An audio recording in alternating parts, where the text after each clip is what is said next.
Seiring ilmu pengetahuan kian berkembang, semakin banyak fakta sains di dalam Al-Quran terbukti.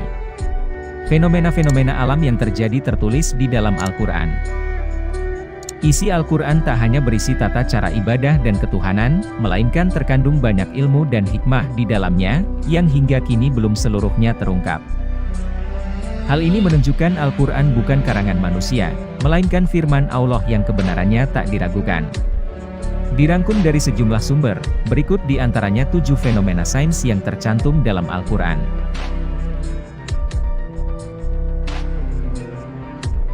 Di dalam Al-Quran telah dijelaskan bahwa ada 2 laut yang saling bertemu, namun di antaranya memiliki batasan.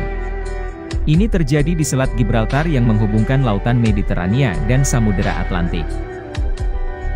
Menurut para ilmuwan, fenomena tersebut terjadi karena air laut dari Samudera Atlantik dan dari Laut Mediterania memiliki karakteristik yang berbeda, dilihat dari suhu air, kadar garam, dan kerapatannya. Fenomena bertemunya 2 lautan ini telah dijelaskan Al-Quran 14 abad silam dalam surah Ar-Rahman ayat 19-20. Dia membiarkan 2 lautan mengalir yang keduanya kemudian bertemu. Antara keduanya ada batas yang tidak dilampaui masing-masing. Quran Surat Ar-Rahman 19-20.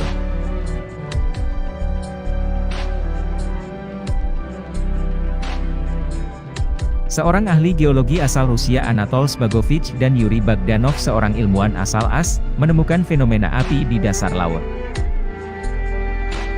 Mereka meneliti kerak bumi dan patahannya di dasar laut lepas pantai Miami. Mereka kemudian menemukan lava cair yang mengalir disertai abu vulkanik yang suhunya mencapai 231 derajat Celcius. Fakta sains ini disebutkan dalam Al-Quran Surah At-Tur ayat 6. Dan laut yang di dalam tanahnya ada api.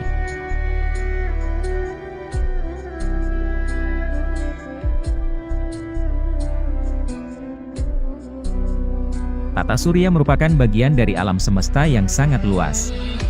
Bumi yang kita pijak hanya salah satu planet yang ada di tata surya. Selain matahari, semua planet dan satelit dalam sistem gravitasi matahari bergerak sesuai garis edar yang telah ditetapkan. Hal ini dijelaskan di dalam Al-Quran Surah Al-Anbiya ayat 33. Dan dialah yang telah menciptakan malam dan siang, matahari dan bulan. Masing-masing dari keduanya itu beredar di dalam garis edarnya. Quran Surat Al-Anbiya 33.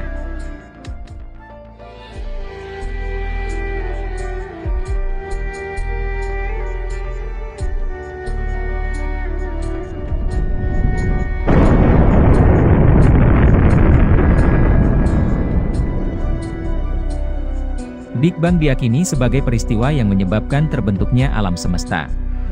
Teori ini didasarkan pada kajian kosmologi mengenai bentuk awal dan perkembangan alam semesta. Berdasarkan teori ini, alam semesta awalnya dalam keadaan sangat panas dan padat, lalu mengembang secara terus-menerus hingga sekarang. Peristiwa ini disampaikan di dalam Al-Quran Surah Al-Anbiya ayat 30. Dan apakah orang-orang kafir tidak mengetahui bahwasanya langit dan bumi itu dahulu adalah suatu yang padu, kemudian kami pisahkan keduanya.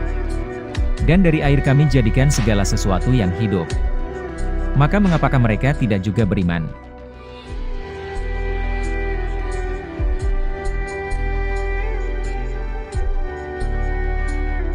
Jauh sebelum para ilmuwan mengemukakan teori mengenai terbentuknya air hujan, di dalam Al-Quran sudah dijelaskan mengenai peristiwa alam yang sering kita lihat ini dalam surah Ar-Rum ayat 48-49. Allah, dialah yang mengirim angin, lalu angin itu menggerakkan awan dan Allah membentangkannya di langit menurut yang dikehendakinya, dan menjadikannya bergumpal-gumpal, lalu kamu lihat hujan keluar dari celah-celahnya. Maka apabila hujan itu turun mengenai hamba-hambanya yang dikehendakinya, tiba-tiba mereka menjadi gembira. Dan sesungguhnya sebelum hujan diturunkan kepada mereka, mereka benar-benar telah berputus asa. Quran Surat Ar-Rum ayat 48-49.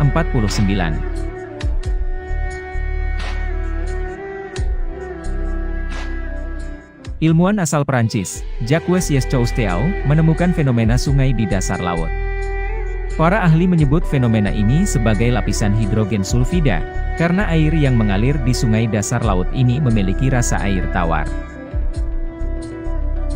Selain itu, sungai dasar laut ini ditumbuhi daun-daun dan pohon. Al-Quran Surah Al-Furqan ayat 53 menjelaskan fenomena ini. Dan dialah Allah yang membiarkan dua laut mengalir, berdampingan, yang satu tawar dan segar dan yang lainnya asin. Dia jadikan antara keduanya dinding dan batas yang tidak tembus.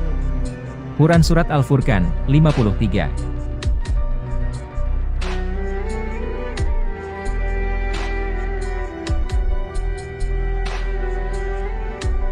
Sebelum ditemukan pada akhir abad ke-19, mayoritas orang menganggap sidik jari sekadar lengkungan pada jari tanpa arti. Faktanya, sidik jari manusia diciptakan berbeda-beda sebagai tanda pengenal mereka.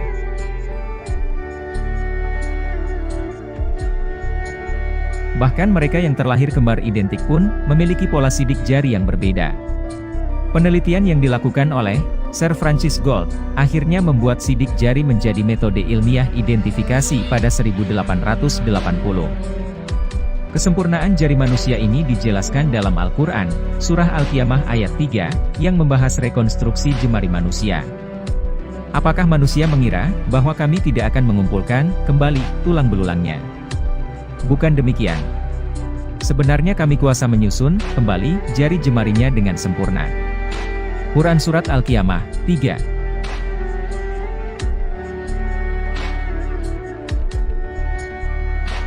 Masih begitu banyak fakta sains dan pengetahuan yang bahkan jarang kita ketahui, sudah tercantum dan dijelaskan di dalam Al-Quran.